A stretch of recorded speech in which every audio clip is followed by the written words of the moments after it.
তো আজকে আমার যে মেইন টপিক সেটা হচ্ছে nuclear power station. Nuclear power station কিভাবে কাজ করে? নিউক্লিয়ার পাওয়ার স্টেশনে নিউক্লিয়ার যে এনার্জি, ঠিক আছে, সেই এনার্জিটাকে আমরা কনভার্ট করে ইলেকট্রিক্যাল এনার্জিতে রূপান্তর করি। এখন যে কোনো মৌলের যে নিউক্লিয়ার এনার্জি সেটাই আমরা কনভার্ট করি এমন না। আমরা কি করি, কিছু হেভি এলিমেন্ট, ঠিক আছে, ভারী, পারমাণবিক ভর বেশি, এই ধরনের এলিমেন্ট যেগুলা, এক্সাম্পল মনে করে ইউরেনিয়াম, ইউরেনিয়াম 235, এর ভর হচ্ছে 235, থোরিয়াম 232, এই ধরনের যে ম্যাটেরিয়াল আছে ভারী, সেই ম্যাটেরিয়াল বা এলিমেন্ট গুলাকে আমরা নিউক্লিয়ার ফিশন বিক্রিয়ার মাধ্যমে এনার্জিতে কনভার্ট করি। নিউক্লিয়ার ফিশন বিক্রিয়ায় প্রচুর তাপ উৎপন্ন হয়, ঠিক আছে। আর এই বিক্রিয়াটা আমরা কোথায় ঘটাই? এটা নিউক্লিয়ার পাওয়ার প্ল্যান্টের রিয়েক্টরে আমরা এই বিক্রিয়াটা ঘটাই, ঠিক আছে। এবং যে হিট এনার্জি নিউক্লিয়ার রিয়েকশনে যে হিটটা তৈরি হয়, সেই হিটটার মাধ্যমে আমরা পানিকে বাষ্পে পরিণত করি, ঠিক আছে। পানিকে বাষ্পে পরিণত করার মাধ্যমে আমরা ওই বাষ্প দিয়ে এই এই দেখো, raising steam at high temperature and pressure, steam তৈরি করি যেটা টেম্পারেচার অনেক বেশি থাকে, প্রেসারও বেশি থাকে। এবার ঠিক একটু আগে আমরা যে পড়লাম যে পাওয়ার স্টেশন গুলা ছিল, স্টিম পাওয়ার প্ল্যান্ট, ওখানে কি করছি, স্টিম তৈরি করে টারবাইন ঘুরাইছি না? এখন এই নিউক্লিয়ার এনার্জিটা দিয়েই আমরা স্টিম তৈরি করলাম, ঠিক আছে। সেই স্টিমটা দিয়ে আমরা টারবাইন ঘুরাইলাম, টারবাইন ঘুরাইছো, কি হয়েছে, মেকানিক্যাল এনার্জিতে সেটা কনভার্ট হয়েছে। এখন সেই মেকানিক্যাল এনার্জিকে আমরা কি করি, অল্টারনেটরের মাধ্যমে ইলেকট্রিক্যাল এনার্জিতে কনভার্ট করি। এটা হচ্ছে বেসিক থিওরি নিউক্লিয়ার পাওয়ার প্ল্যান্টটা কিভাবে কাজ করে। তো নিউক্লিয়ার পাওয়ার প্ল্যান্টের মোস্ট ইম্পর্টেন্ট ফিচার হচ্ছে যে এখানে প্রচুর ইলেকট্রিসিটি প্রডিউস করা যায়, ঠিক আছে। তো relatively small amount of nuclear fuel, কিন্তু ফুয়েল লাগে অনেক কম। লাস্ট ক্লাসে আমরা এটা আলোচনা করছিলাম যে 1 কেজি ইউরেনিয়াম দিয়ে যে বিদ্যুৎটা তুমি উৎপাদন করতে পারবা, সেটা 4500 টন হাই গ্রেড কয়লা পোড়াইলে যে তাপ হবে, ঠিক আছে, সেই তাপটা আর 1 কেজি ইউরেনিয়ামকে তুমি নিউক্লিয়ার রিয়েক্টরে দিয়ে যদি নিউক্লিয়ার ফিশন বিক্রিয়া করো, তাইলে যে তাপ হবে তার সমান। এখন বুঝতেই পারতেছো এই 1 কেজির ক্ষমতা 4500 টন কয়লার চাইতেও বেশি। 4500 টন কয়লা ট্রান্সপোর্ট করতে কেমন খরচ লাগবে চিন্তা করো। জাহাজে করে আসবে, এটাকে কনভেয়ার বেল্ট দিয়ে পাওয়ার প্ল্যান্টে নিয়ে যাইতে হবে, তাই না? এই জন্য নিউক্লিয়ার পাওয়ার প্ল্যান্টটা পপুলার, ঠিক আছে। এবং নিউক্লিয়ার পাওয়ার প্ল্যান্ট যেহেতু এত হাই এনার্জি তৈরি করতে পারে, এখন মডার্ন যে নিউক্লিয়ার পাওয়ার প্ল্যান্ট আমরা বাংলাদেশে ইউজ করতেছি, সেটার এফিসিয়েন্সি, থার্মাল এফিসিয়েন্সি হচ্ছে মাত্র 37%, 37.5 থেকে 40% পর্যন্ত, যেখানে আল্ট্রা সুপার ক্রিটিক্যাল টেকনোলজি ব্যবহার করা হয়েছে। এটা ব্যবহার করার পরেও যে তাপটা তৈরি হয়, তার মাত্র 37.5% তাপকেই আমরা কাজে লাগাইতে পারি। এবার বুঝো কি পরিমাণ হিট উৎপাদন হচ্ছে যেটা আমরা কাজে লাগাইতে পারি নাই নিউক্লিয়ারে, তারপরেও এটা লাভজনক। সুবিধা অসুবিধা কি? খুবই সিম্পল, যে ফুয়েলটা লাগে সেটা অনেক কম, ঠিক আছে, এই জন্য ট্রান্সপোর্ট খরচ কম। পাওয়ার প্ল্যান্টের সাইজ কম, অন্যান্য পাওয়ার প্ল্যান্টের যে যত বড় সাইজ হয়, ঠিক আছে, এটা কম আকৃতিতেই হয়ে যায়। রানিং কস্ট কম, ঠিক আছে, স্বাভাবিক প্ল্যান্ট চালনা করতে রানিং যে কস্ট, সেই কস্টটা কম, যদিও এটার ইনস্টলেশন কস্টটা অনেক বেশি, মানে প্রাথমিকভাবে যে তৈরির খরচ এটা অনেক বেশি। এখানে লিখছে যে ডিসঅ্যাডভান্টেজে লিখছে capital cost on nuclear power plant is very high, ঠিক আছে, প্রাথমিকভাবে তৈরি করার খরচ অনেক বেশি কিন্তু রানিং কস্ট কম। এরকম বিভিন্ন সুবিধা অসুবিধা এখানে দেওয়া আছে, এগুলো একটু পড়বা। আরেকটা সুবিধা হচ্ছে যেহেতু ইউরেনিয়াম থরিয়াম এগুলো রেডিও অ্যাক্টিভ ম্যাটেরিয়াল, তেজস্ক্রিয় পদার্থ, এখান থেকে যে তেজস্ক্রিয়তাটা নিঃসরণ হয় প্রতিনিয়ত, ঠিক আছে, সেই যে ওয়েস্ট, নিউক্লিয়ার পাওয়ার প্ল্যান্টের ওয়েস্ট, এটাকে হ্যান্ডেল করা খুব সেফলি হ্যান্ডেল করতে হয়। এই নিউক্লিয়ার ওয়েস্ট গুলাকে হয়তো মহাশূন্যে পাঠাই দেওয়া হয়, নইলে গভীর সাগরের নিচে পাঠাই দেওয়া হয়, অথবা অনেক গভীর মাটির নিচে পুঁতে ফেলা হয়, যাতে এটা থেকে যে তেজস্ক্রিয়তা নিঃসরণ হবে সেটা যাতে আমাদের লাইফস্টাইলে হ্যাম্পার করতে না পারে। ঠিক আছে। আর আরেকটা ডিসঅ্যাডভান্টেজ হচ্ছে এই নিউক্লিয়ার পাওয়ার প্ল্যান্ট পরিচালনা করতে খুবই দক্ষ টেকনিক্যাল নলেজ আছে, এরকম ম্যান পাওয়ার লাগবে। ঠিক আছে, যে কেউ চাইলে এটাকে রান করতে পারবে না, অনেক ট্রেনিং ফ্যাসিলিটির প্রয়োজন আছে। তাহলে আমরা নিউক্লিয়ার পাওয়ার প্ল্যান্ট থেকে তার অ্যাডভান্টেজ ডিসঅ্যাডভান্টেজ 2.13টা দেখলাম। এখন এটার স্কিমেটিক অ্যারেঞ্জমেন্টটা দেখ। অর্থাৎ নিউক্লিয়ার পাওয়ার প্ল্যান্টটা কিভাবে কাজ করে। এই ফিগারটা দেখো, এটা নিউক্লিয়ার পাওয়ার প্ল্যান্টের পুরা একটা সাইকেল এখানে আলোচনা করা হচ্ছে, তার গঠন, স্কিমেটিক ডায়াগ্রাম। এখানে মেইন জিনিস কি কি? চারটা। একটা নিউক্লিয়ার রিয়েক্টর, এই যে নিউক্লিয়ার রিয়েক্টর, একটা hit exchanger, steam turbine, alternator. ঠিক আছে, এই চারটা মেইন সেটআপের মাধ্যমে নিউক্লিয়ার পাওয়ার প্ল্যান্টটা কাজ করে। কিভাবে কাজ করে আমরা দেখি। প্রথমে এই যে নদী বা ওয়াটার সোর্স থেকে পানি উত্তোলন করা হয়। ঠিক আছে, এই পানিটা নিয়ে আমরা এই কুলিং টাওয়ারের মাধ্যমে কন্ডেন্সারে পাঠাই। কন্ডেন্সার থেকে ফিড ওয়াটার পাম্প দিয়ে পানিটাকে আমরা হিট এক্সচেঞ্জারে পাঠাই। হিট এক্সচেঞ্জারের ভিতরে কি থাকে? হিট এক্সচেঞ্জারের ভিতরে অলরেডি দেখো একটা এরকম কয়েলের মতো আছে। ঠিক আছে, এই যে এখানে লেখছে এটার নাম হচ্ছে হট মেটাল। এই হট মেটালটা হিট এক্সচেঞ্জারের ভিতরে এভাবে ঘুরে ঘুরে পেঁচায় এখান পর্যন্ত নিউক্লিয়ার রিয়েক্টরের ভিতর পর্যন্ত আছে।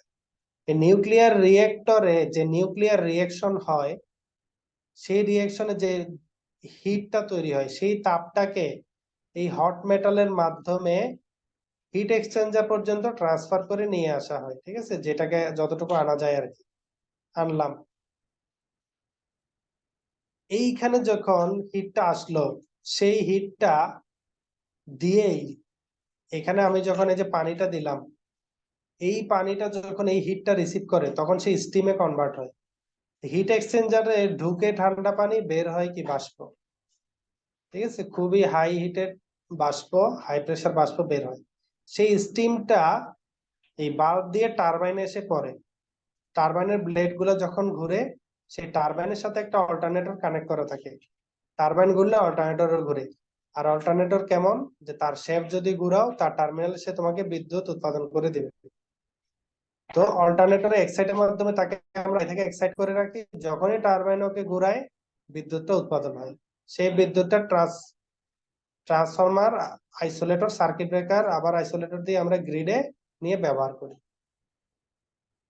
তো টারবাইনের যে বিদ্যুৎটা উৎপাদন হলো, ঠিক আছে, সরি, যে স্টিমটা আসলো, সেই স্টিমটা তো টারবাইনকে ঘুরাইলো নাকি। সেই স্টিমটা টারবাইনকে ঘুরানোর পরে এই যে high pressure high temperature steam ছিল, সেটা ঘুরানোর পরে সে তার এনার্জি লস করলো নাকি। তখন সেই স্টিমটা লো প্রেসার স্টিমে পরিণত হয়। ঠিক আছে, লো প্রেসার লো টেম্পারেচার পরিণত হয়।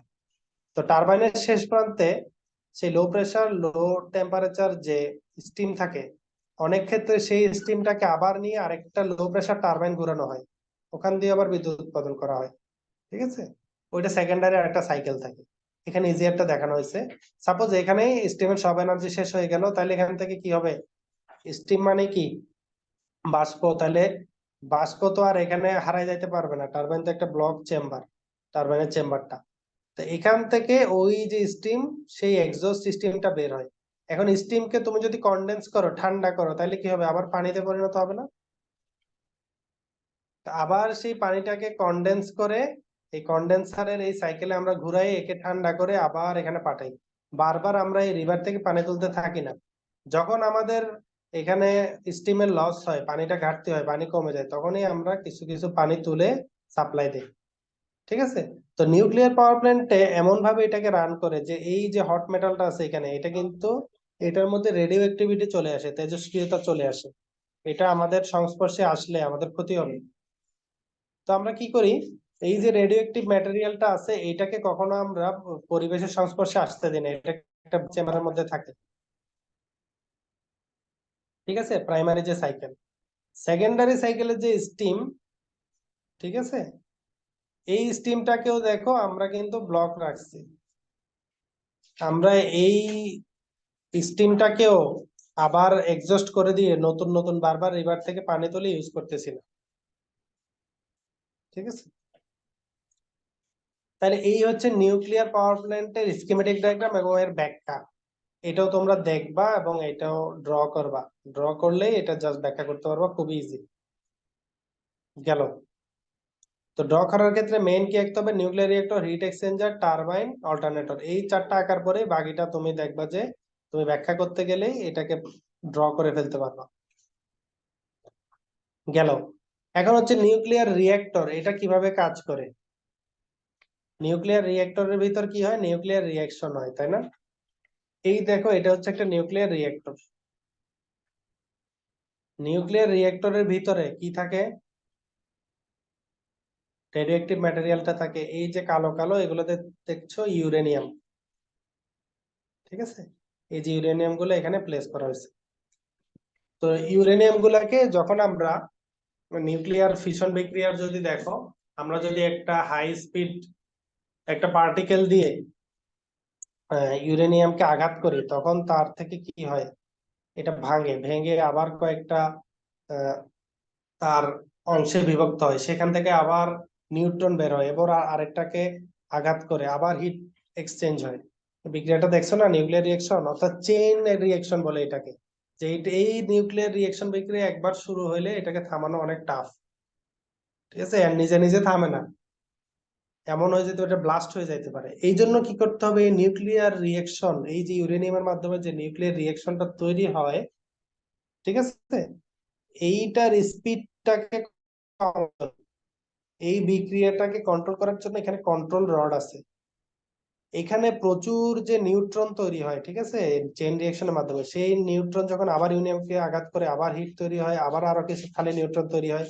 এই কন্ট্রোল রড আমরা যখন নিচে নামাই দিই, এই যে ফ্রি এখানে নিউট্রন গুলো আছে সেইগুলা অ্যাবজর্ব হয়ে যায় এই কন্ট্রোল রডে, তাহলে বিক্রিয়াটার গতি ধীর হয়।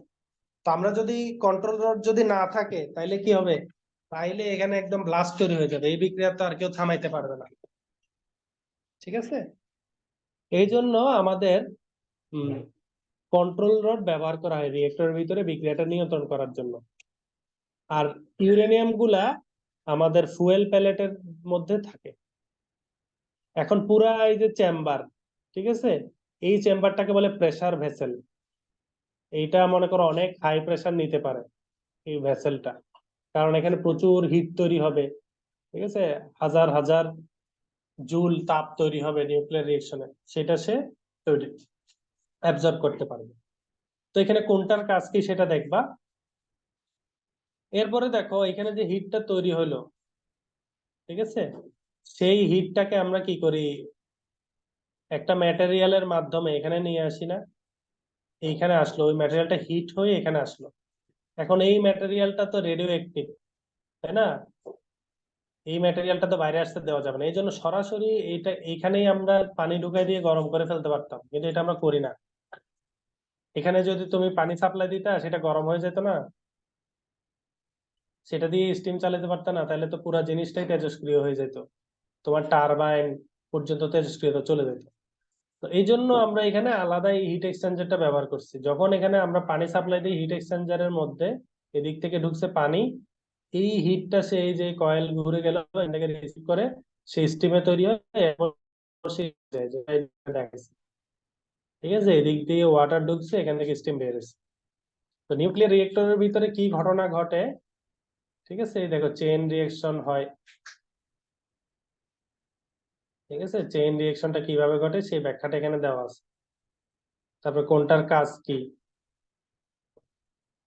সেই ব্যাখ্যাটাও এখানে দেওয়া আছে, তাহলে নিউক্লিয়ার রিয়েক্টরের ব্যাখ্যাটাও ভালো করে দেখবা।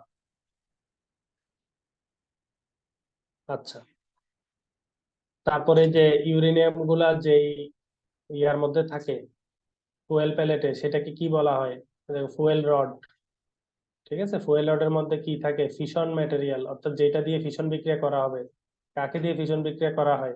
ইউরেনিয়ামকে দিয়ে করা হয়। ঠিক আছে, তারপর এখানে দেখো একটা মডারেটর ইউজ করছে গ্রাফাইটের। এই মডারেটরটা কেন ইউজ করে সেটা দেখবা। ঠিক আছে, নিউট্রনের গতিটা মডারেট করার জন্য সেটা ব্যবহার করে। এখানের মধ্যে এই ব্যাখ্যাটা কমপ্লিটলি দেওয়া আছে শর্টে। এই ব্যাখ্যাটা দেখবা। এরপরে হিট এক্সচেঞ্জার, এটা তো আমরা আলোচনাই করলাম। এখানে ওয়াটার ঢুকবে, এখান থেকে হিট রিসিভ করবে, স্টিম বের হবে। এটা হচ্ছে হিট এক্সচেঞ্জারের কাজ। স্টিম টারবাইনের কাজ কি? স্টিম টারবাইনে স্টিম যখন অ্যাপ্লাই হবে তখন সেটা কি রোটেট করবে, রোটেট করে সেখান থেকে এনার্জি প্রডিউস হবে। অল্টারনেটর কি করে? ওই টারবাইন থেকে ইলেকট্রিসিটিটা নিয়ে সে টারবাইনের ইলেকট্রিসিটিটা কিসে পরিণত করে? টারবাইন থেকে মেকানিক্যাল এনার্জি নিয়ে, এই যে টারবাইনটা যখন ঘুরে তখন কি দেখো, টারবাইনের শ্যাফটের সাথে অল্টারনেটর শ্যাফট কাপলিং করা আছে। টারবাইন যখন ঘুরে, টারবাইনের ব্লেড ঘুরে, তখন এই শ্যাফট ঘুরে, তখন অল্টারনেটরের শ্যাফটও ঘুরে। অল্টারনেটরের প্রিন্সিপাল হচ্ছে কি, তার শ্যাফট যদি তুমি প্রাইম মুভার দিয়ে রোটেট করতে পারো, যেটা দিয়ে রোটেট করে সেটার নাম প্রাইম মুভার আর কি। এখানে এটা, ঠিক আছে, নিউক্লিয়ার এনার্জির মাধ্যমে টারবাইন ঘুরাচ্ছ, তারপর তুমি অল্টারনেটরে ইলেকট্রিসিটি পেয়ে যাচ্ছ। ঠিক আছে, তো এই প্রত্যেকটা পার্টের এখানে ব্যাখ্যা দেওয়া আছে। এখন 2.15 selection of sight for nuclear power station. Nuclear power স্টেশনের সাইট আমরা কিভাবে সিলেক্ট করব? যেখানে সেখানে তো নিউক্লিয়ার পাওয়ার প্ল্যান্ট আমরা বসাইলে লাভজনক হবে না। যেখানে অ্যাভেলেবিলিটি অফ ওয়াটার আছে, যেমন প্রচুর ওয়াটার লাগে, ওয়াটার সোর্স যেখানে ভালো আছে। ঠিক আছে, disposal of West, nuclear West যে সহজে ডিসপোজ করতে পারো, এই যে রেডিও অ্যাক্টিভ থাকে নিউক্লিয়ার ওয়েস্ট গুলা, সেটা কোথায় সহজে তুমি ডিসপোজ করতে পারবা, ওই ওয়েস্ট ডিসপোজালের সুবিধা থাকে এরকম জায়গায়। ডিস্টেন্স ফ্রম পপুলেটেড এরিয়া, জনবহুল যে এলাকা আছে ওখান থেকে দূরে করলে ভালো। ট্রান্সপোর্টেশন ফ্যাসিলিটিস, ঠিক আছে, যেহেতু প্রাথমিকভাবে প্ল্যান্টটা তৈরি করতে প্রচুর ভারী ভারী ইকুইপমেন্ট লাগবে, এই জন্য ট্রান্সপোর্ট ফ্যাসিলিটি যেখানে ভালো আছে ওই জায়গাটাতে আমরা নিউক্লিয়ার পাওয়ার প্ল্যান্ট যদি আমরা এস্টাবলিশ করি তাহলে আমাদের লাভজনক হবে। ঠিক আছে,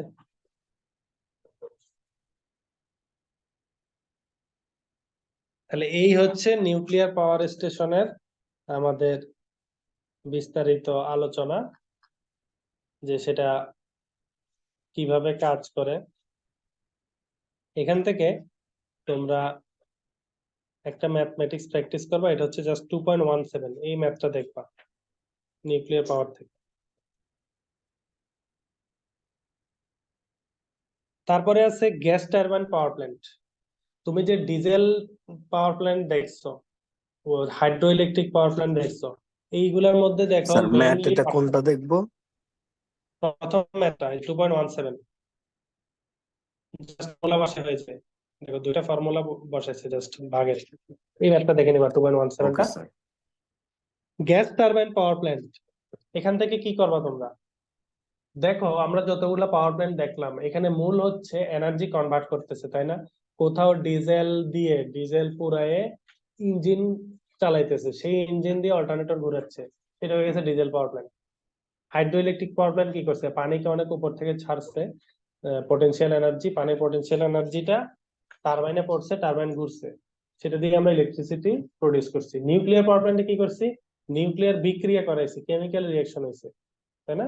নিউক্লিয়ার যে রিয়েকশন, সেই রিয়েকশন থেকে হিট, সেটাকে আমরা টারবাইন ঘুরেছি। তাহলে দেখো সব জায়গায় আমাদের কি করতে হয়, আমাদের টার্গেট থাকে আমরা একটা টারবাইন যদি ঘুরাইতে পারি, সেটা দিয়ে আমরা কি করতে পারবো? ইলেকট্রিসিটি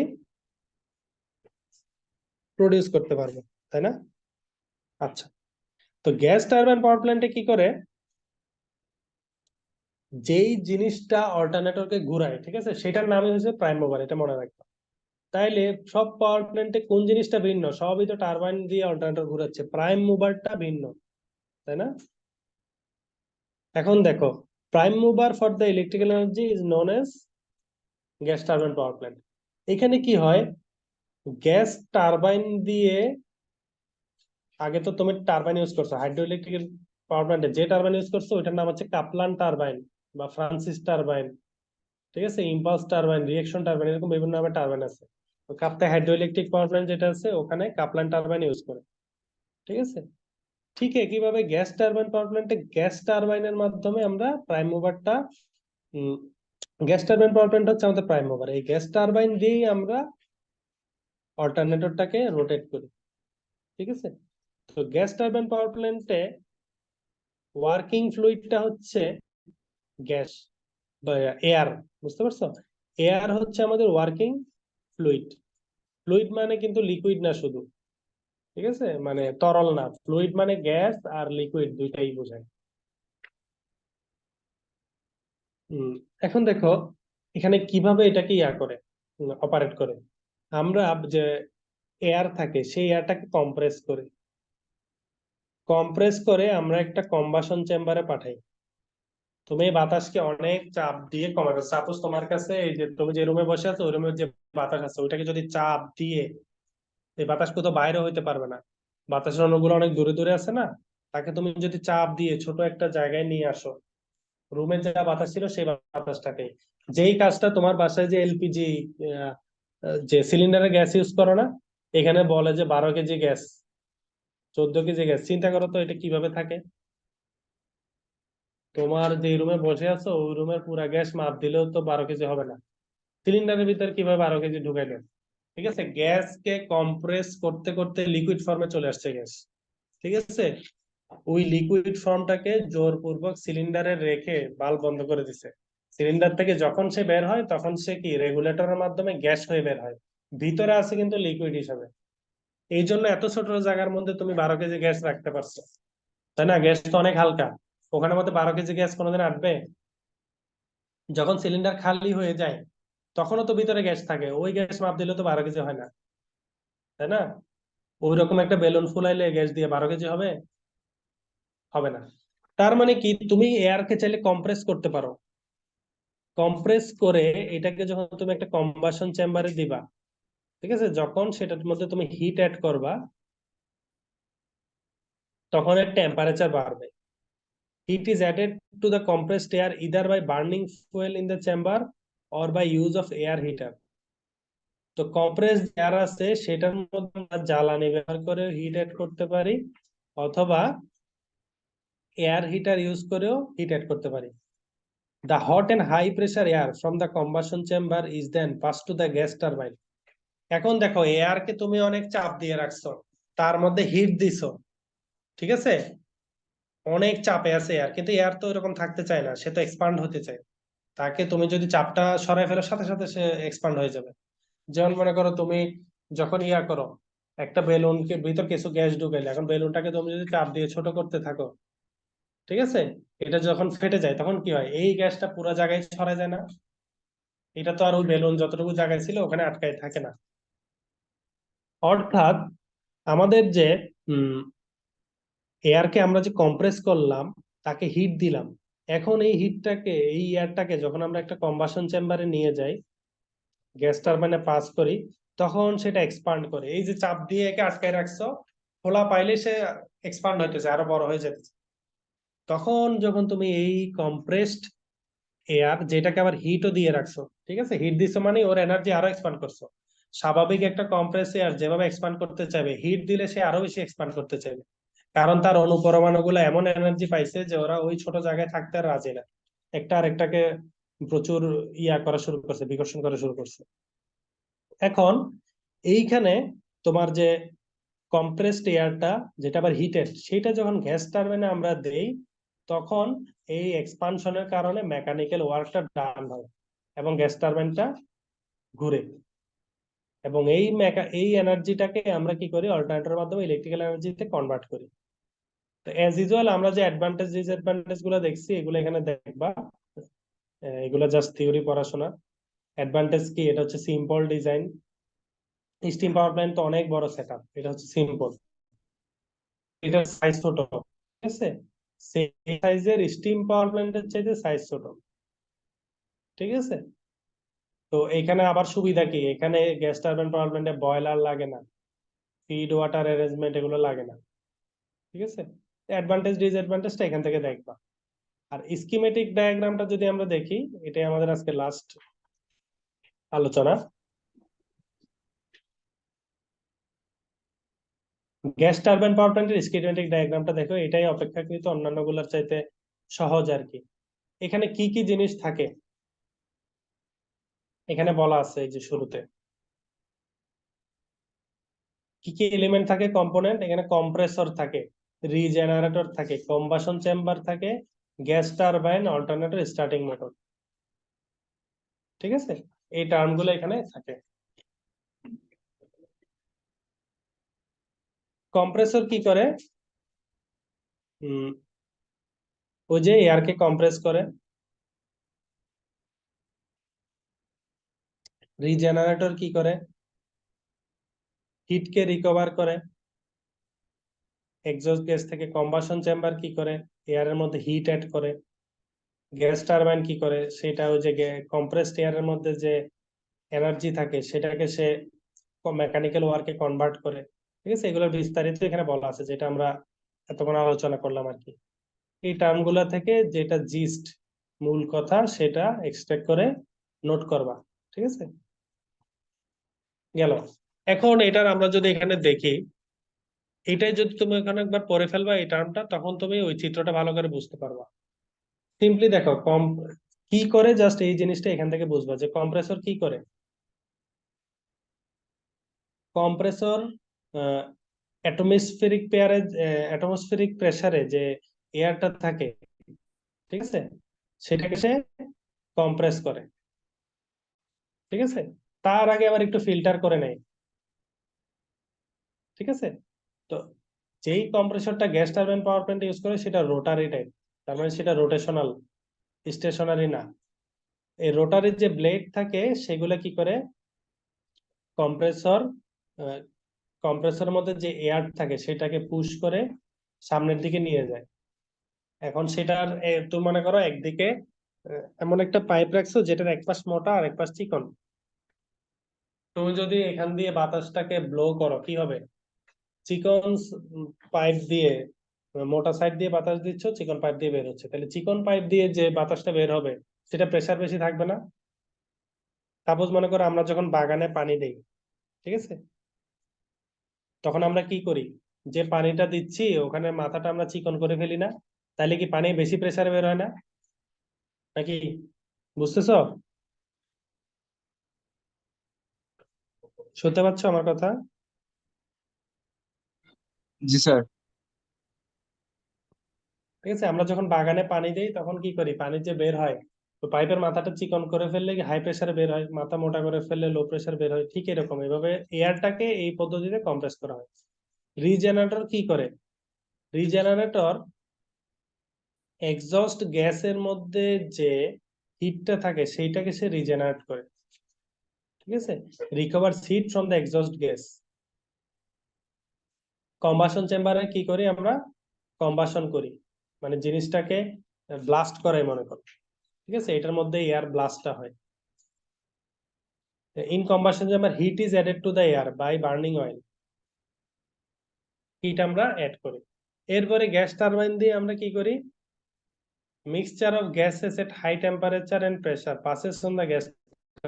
হাই টেম্পারেচার আর প্রেসারে যে গ্যাসটা আছে সেইটাকে আমরা গ্যাস টারবাইনে পাস করে এক্সট্রাক্ট করি।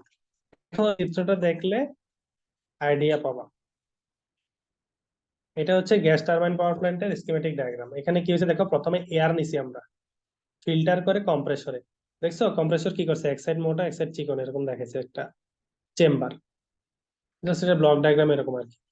তো এখানে যখন এয়ারটা ঢুকছে, এয়ারটা এখানে আস্তে আস্তে কি হয়ে যাবে, কম্প্রেস না, সেই পরিমাণ বাতাস মোটা অংশ থেকে চিকন অংশ চলে আসছে, কম্প্রেস হয়ে গেছে। ঠিক আছে, এই কম্প্রেস এয়ারটাকে কোথায় পাঠিয়েছে, রিজেনারেটরে।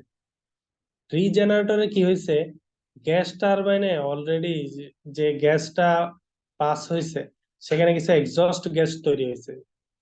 এক্সস্ট গ্যাসটাতে কিছু হিট থাকে যেটা আমরা ওই স্টিম টারবাইন পাওয়ার প্ল্যান্টে দেখছিলাম ইকোনোমাইজার দিয়ে আমরা কি করি, ওই হিটটাকে কাজে লাগাই। ওই রকমই ওই ফ্লু গ্যাস ওখানে কাজে লাগছিল, এখানে এক্সস্ট গ্যাসটা কাজে লাগছে রিজেনারেটরে।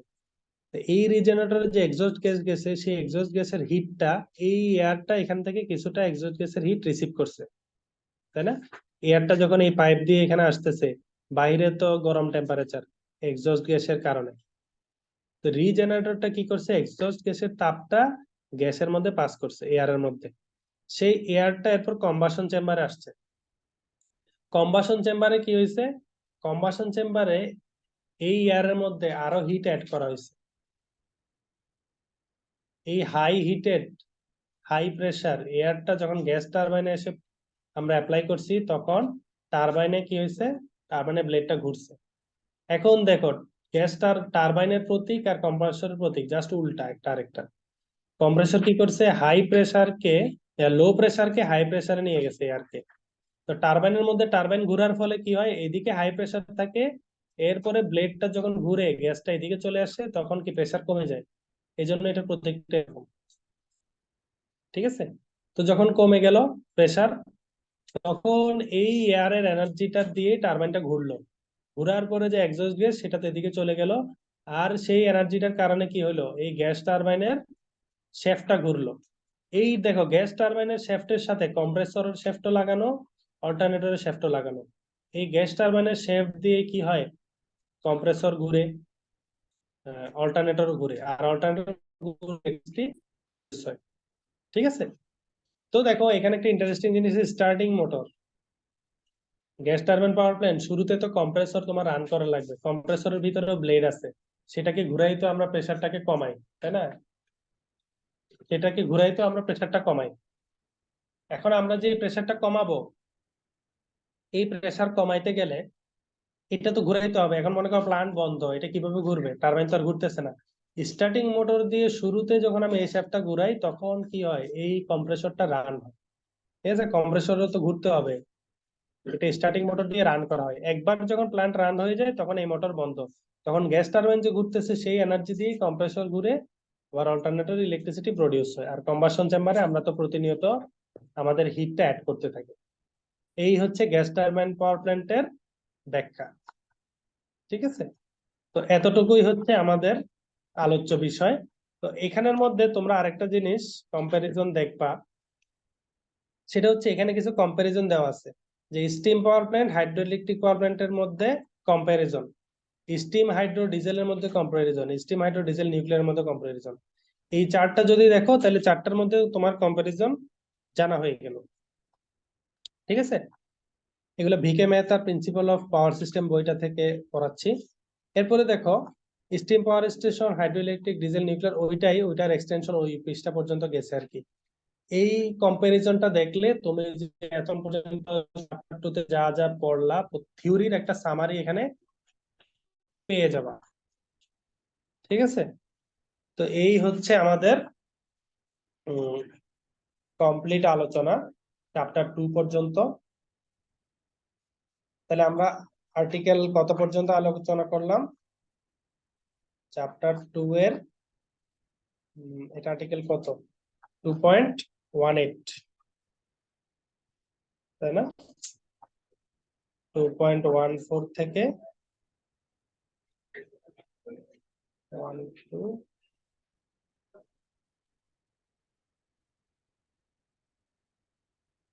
ঠিক আছে? এতটুকুই হচ্ছে তোমাদের আমাদের মেইন আলোচ্য বিষয়।